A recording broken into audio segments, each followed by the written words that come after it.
Hi again. So, as we mentioned in a previous video, as the course evolves, more and more production is going to be expected of you. I'll be doing less talking, you'll be doing more writing, thankfully.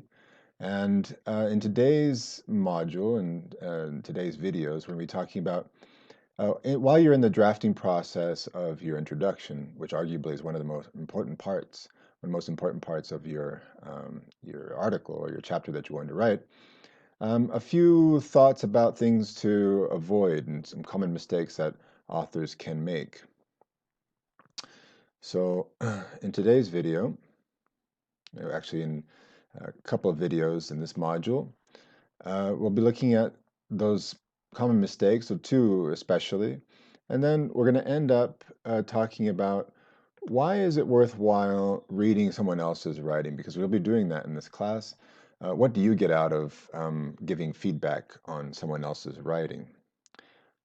Okay, so academic writing, as I've talked about before, it can be considered highly formulaic.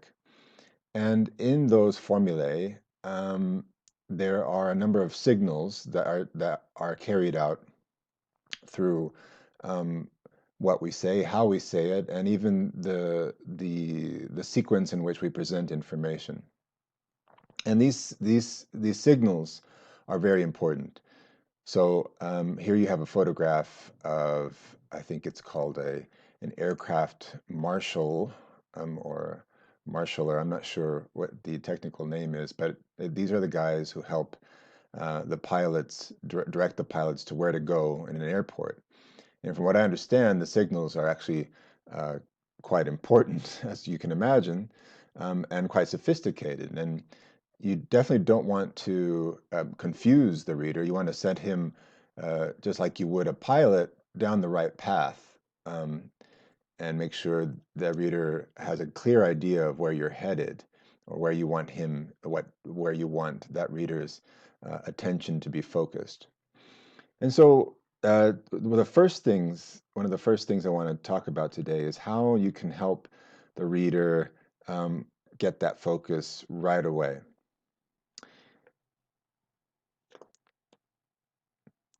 And to exemplify this, I'm going to take an article called Gentrification in the Wake of a Hurricane, New Orleans After Katrina, in a journal called Journal of Urban Studies. And I'm going to use this article to illustrate a concept uh, called claiming centrality.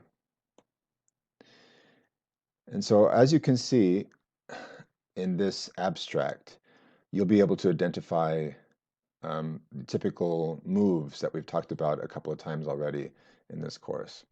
Hurricane Katrina struck the city of New Orleans in August of 2005, devastating the built environment and displacing nearly one-third of the city's residents.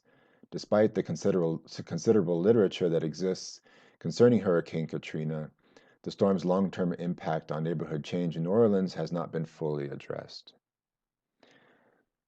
And so here you see that there is a clear gap um, that's been signaled, just like that air marshal guy, um, that has been signaled through this phrase here.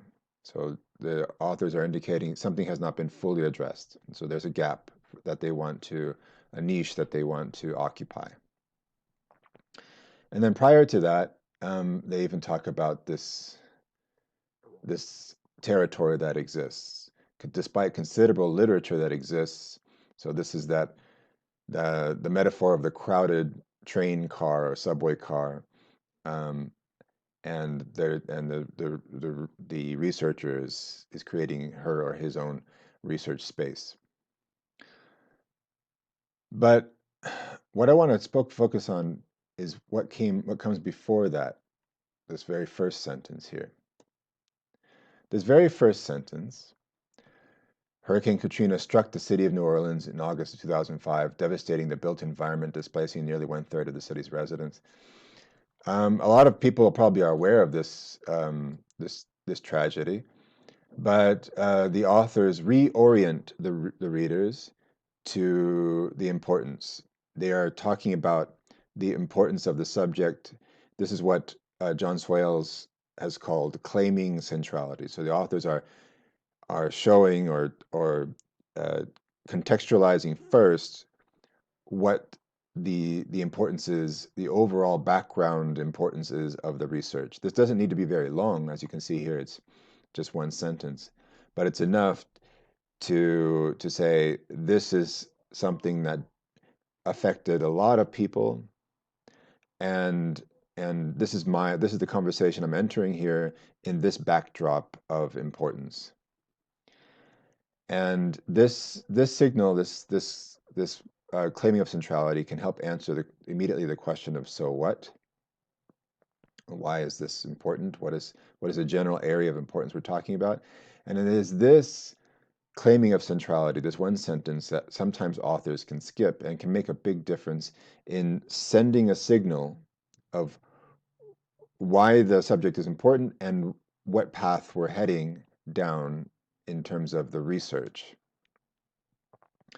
So a lot of authors might begin with just this part in red here, whatever color that is, despite the consider, and that would be fine, but it doesn't situate the reader in that general backdrop of importance, kind of like the metaphor of the vacuum cleaner salesperson. Remember the anecdote I told about my father who used to sell vacuum cleaners, showing how much dirt there was on the rug or even on bed sheets. Here it's just the vacuum cleaner showing how much dirt there is or how much work there was or is still to do, and then talks about what has been done and what's left to do in that work right there. So have a look at this. This is adapted from, or it's an extract from a real unpublished manuscript submission in the field of music studies. And let's look at it together really quickly. Much was written on interaction. This is the very first sentence in the introduction.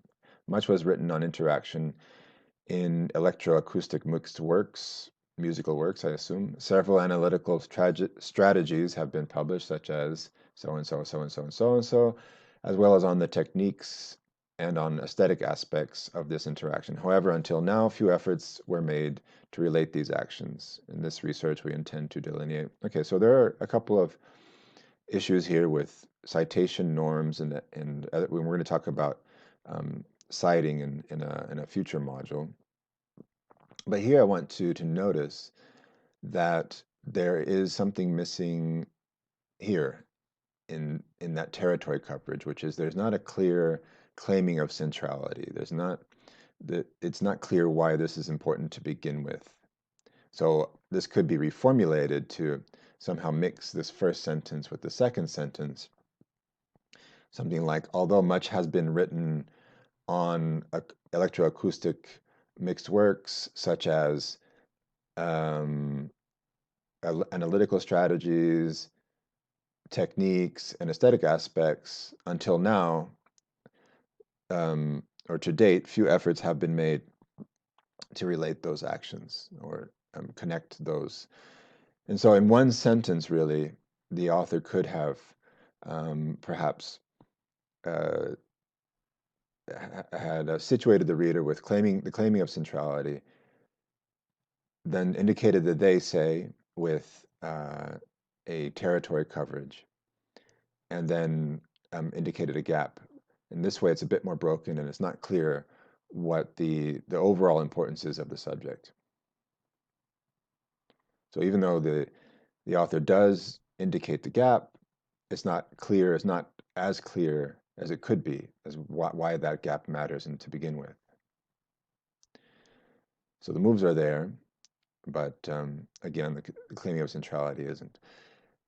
Also, to recap what has been talked about before in the last module about the signaling through grammar, I would also argue that this past simple form of the verb, this much was written,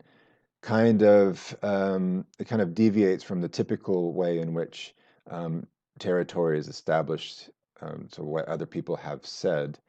Um, and so I would change this, just again going back to that image of somebody guiding the plane, how subtle linguistic cues are important. I would make this a present perfect to indicate that it's a body of work that began sometime in the past and continues to have relevance now. Much has been written, and the same thing with this were made. Um, for the same reason, I would make this have been made. So these linguistic clues and ideational clues, or cues or signals, as I've called them before, can be subtle, um, and but they are all important to set the reader on the right path, to indicate where you're taking the reader, to make it clear what your point is and that you're making a point in ways that sort of meet the conventions of the genre. And here you can see that this form of the verb is actually reinforced by the fact that you even have this adverbial phrase until now, which grammatically, temporally, um, is more compatible with that present perfect aspect. Okay, so that kind of covers that first point I wanted to make today and word signals, but I'm going to take it a bit further in the next video, talking about ways in which authors can send mixed signals and confuse the reader.